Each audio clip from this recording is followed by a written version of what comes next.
அப்ப கலைகள் என்பது வீட்டுல இருக்கிற ஏசிக்கு சமம். வீட்டுல ஏர் கண்டிஷன் இருக்கிறது ஒண்ணு, தோட்டத்துல கலைகள் இருக்கிறது ஒண்ணு. இதுல 1% மாற்று கருத்தே கிடையாது.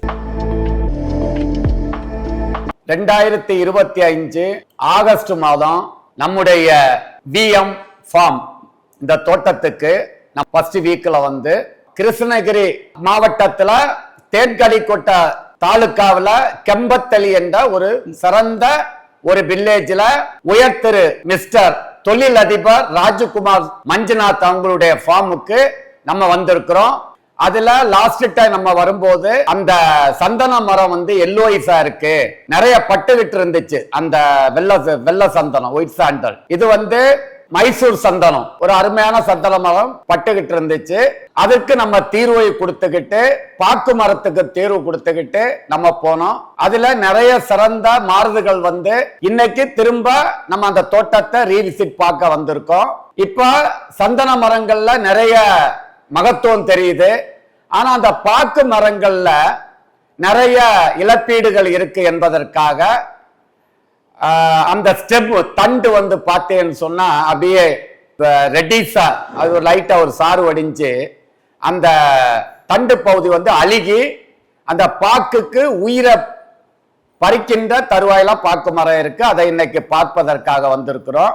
இப்போது நம்ம சாரையை விசாரிப்போம். சார் வணக்கம். சார் வணக்கம் சார். போன ஆகஸ்ட் அப்ப எதுக்காக வந்து வர சொல்லியிருந்தீங்க? நாம மெயினா சாண்டலுக்கு அந்த ஒரு சாண்டல் எத்தனை மரம் சார் இருக்கு மொத்தம்? சாண்டல் ஒரு 3000 சில்லற இருக்கு. 3000. மொத்தம் எத்தனை ஏக்கர்ஸ் நம்ம ஃபார்ம் ஹவுஸ்? இங்க இருக்கிறது வந்து 17 ஏக்கர்ஸ் இருக்கு சார். 17 ஏக்கர்ஸ். இது இல்லாம நம்ம பெங்களூர்ல இருக்கு, அப்படிதானே சார்? பெங்களூர்ல இங்க என்னென்ன செடிகள் சார்? இங்க மெயின் சாண்டல், அது தென்னஞ்செடிங்க, பாக்கு செடி, டேக் செடி கொஞ்சம் இருக்கு. பாக்குல என்னென்ன ப்ராப்ளம்? இப்ப பாக்குல இப்ப நீங்க பாத்தீங்களா சார், இப்ப ஆக்சுவலா பாத்தீங்கன்னா ஈஸ்ட் சைடுல ஒண்ணுமே இல்லைங்க. ஈஸ்ட் சைடு ஸ்டெம் வந்துட்டு கிரீனா இருக்குதுங்க. இந்த வெஸ்ட் சைடு ஸ்டெம் வந்துட்டு எல்லோயிஷ் ஆயிட்டு அது அப்படியே டல் டல் டல் அந்த இது வருது. எல்லாமே வெஸ்டர்ன் சைடு, ஒரே வெஸ்ட் சைடுல தான் மேக்ஸிமம் அந்த மாதிரி தான் வருதுங்க. ஆனா எல்லாமே மேற்கு புறமா, எல்லா பாக்குறோட மேற்கு புறம் அங்க பாருங்க தீப்புண் மாதிரி சுட்டு இருக்கு. இல்ல யாராவது நெருப்போச்சு கொளுத்துனானா, இல்ல இறைவனுடைய கொடூர சீத்தமானு பார்க்க போறோம். இது 99% இறந்துருச்சு, 1% உயிர் இருக்கு. இத புழைக்க வைக்கிறதுக்குள்ள வழிய பாக்குறோம். முதல் சார் இந்த பட்டைய மட்டும் லைட்டா எடுத்திருக்க. இங்க பாருங்க, இந்த இடம் ரொம்ப டேமேஜ் ஆயிடுச்சு. வேர்பகுதி நல்லா இருக்கு, இந்த டேமேஜ் தான் ரொம்ப சீரியஸா இருக்கு. ஆபரேஷன் பண்றோம். இங்க பாருங்க விவாஸ், இங்க பாருங்க ரொம்ப டேமேஜ் ஆயிடுச்சு விவாஸ். முடிஞ்ச அளவு போராடுறோம். உள்ள செல்லெல்லாம் செத்து போச்சு விவாஸ். வாட ஐயோ. இத மாதிரி எடுத்துக்கிட்டு இதுல 10 கிலோ களிமண் எடுத்துருங்க. அதோட 1 கிலோ பூம் பூம் பூஸ்டர், அதோட 100 கிராம் சிஓசி, மூணையும் கொட்டி சேறு மாதிரி கலக்குறீங்க. கலந்துகிட்டு இத அப்படியே பூசி விடுறீங்க. உள்ள ஒரு கம்பி வைக்கிறீங்க, உள்ள ஒரு ராடு 6 mm ராடு கீழிருந்து இங்க பூத்து விட்டுருங்க. இது வரைக்கும் ஒரு கம்பியை கொடுத்துக்கிட்டு இத அப்படியே பூசி விட்டுக்கிட்டு சணல் சாக்குல தண்ணியை தெளிச்சு இதுல இருந்து இது வரைக்கும் சுத்தி கட்டுங்க. இதுல இருந்து இது வரைக்கும் சுத்தி கட்டுங்க.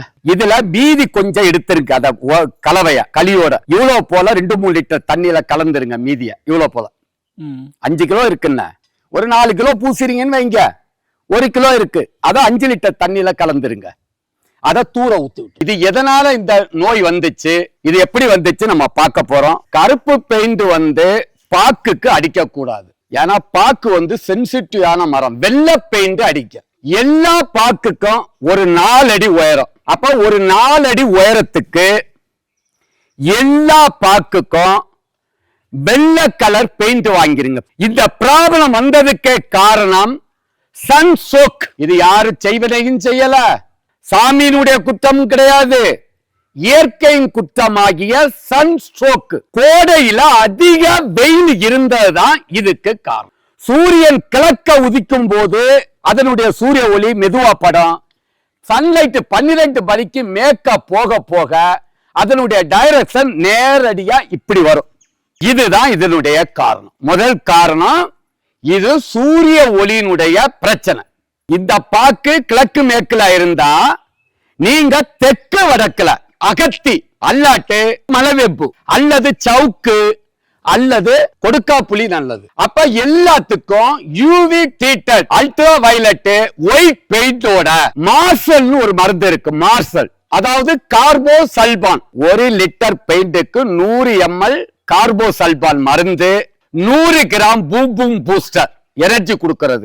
எல்லாத்தையும் ஒன்னா மிஸ் பண்ணி பிரஸ் வச்சு 4 அடியிலிருந்து தூர் வரைக்கும் 2 கோட் அடிங்க. இதுல 100க்கு 100 900 இருக்கிற 3000 பாக்கை புழைக்க வைக்கிறோம், காய்க்க வைக்கிறோம், பச்சை ஆக்கிறோம். இது எப்ப இந்த பிரச்சனை திரும்ப வரும்னு சொல்ல அடுத்த வருஷம் கோடையில இந்த பிரச்சனை வரும். அது வராம இருக்கிறதுக்கு தான் இந்த பெயிண்ட் அடி. பிகாஸ் கிரீனிஷா இருந்த பாக்கு ஏன் மஞ்சள் கோடையில தான் இத மாதிரி ஆகுது. அப்படிதானே சார்? பாக்கு 27 டிகிரி செல்சியஸ் தாங்கி வளரும். அப்ப இது வராம இருக்கிறதுக்கு முதல்ல என்ன செய்யணும்னு சொன்னா, களைகளை கோடையில ரிமூவ் பண்ணக்கூடாது. மழை காலத்துல எடுத்து உரமா பயன்படுத்தலாமே தவிர அப்புறப்படுத்தக்கூடாது. கோடையில களை எடுக்கவே கூடாது. மேண்டேட்டரி. தட்பவெப்ப பூமியில அதிக வெயில் அடிக்கிற பகுதியில களைகளை ரிமூவ் பண்ணுனா அந்த உஷ்ணம் செடியை போய் தாக்கும்.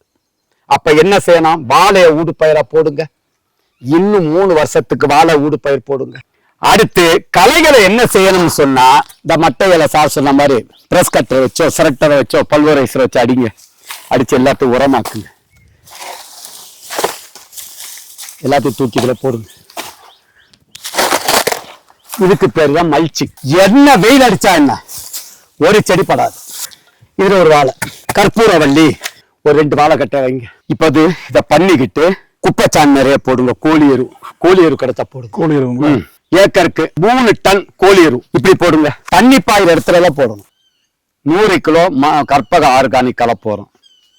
100 kilo DAP, 100 kilo DAP, 1 kilo 1 to 2 kilo boom booster. அங்குசம் 100 கிலோ ஒட்டனடியா. அங்குசம் ஒட்டனடியா 60வது நாள் இத கலந்து கோழி எருவுக்கு மேல தண்ணி பாயும் போது ஈரத்துல இப்படி போட்டுவாங்க 2 சைடு. ஒரு செடி வளரணும் அப்படின்னா 16 வகையான ஊட்டச்சத்துக்கள் தேவை. அவை என்னவென்றால் நுண்ணூட்டச்சத்துக்கள், பேரூட்டச்சத்துக்கள், கனிம ஊட்டச்சத்துக்கள், வளர்ச்சி ஊக்கிகள் போன்றவை ஆகும். இவை எல்லாம் உள்ளடக்கியதே நமது பசுமை பூமியின் கற்பக ஆர்கானிக் கலப்பு உரம். இதில் எலும்பு மச்சை, மீன் உரம், வேப்பம் புண்ணாக்கு, கடலை புண்ணாக்கு, கடல் பாசி, humic acid, fulvic acid, bio potash, கோழியேறு, அக்ரிலைம், ஆமணக்கு புண்ணாக்கு, இயற்கை முறையில் பேரூட்டச்சத்துக்கள், 2ஆம் நிலை சத்துக்கள், பயிர் வளர்ச்சி ஊக்கிகள், அஸ்கார்பிக் ஆசிட், அமினோ அமிலம், தாதுப்புக்கள் போன்ற ஆர்கானிக் சத்துக்களை மட்டுமே உள்ளடக்கியது. இதை வாழை, ரப்பர், காப்பி, நெல்லி, தேயிலை, பூச்செடிகள், நிலக்கடலை, பாக்கு, காய்கறிகள், தென்னை, ஏலக்காய் போன்ற அனைத்து விதமான பயிர்களுக்கும் பயன்படுத்தலாம். இதை பயிர்களுக்கு பயன்படுத்தும் போது 1 ஏக்கருக்கு 50 to 100 கிலோ வரை பயன்படுத்தலாம்.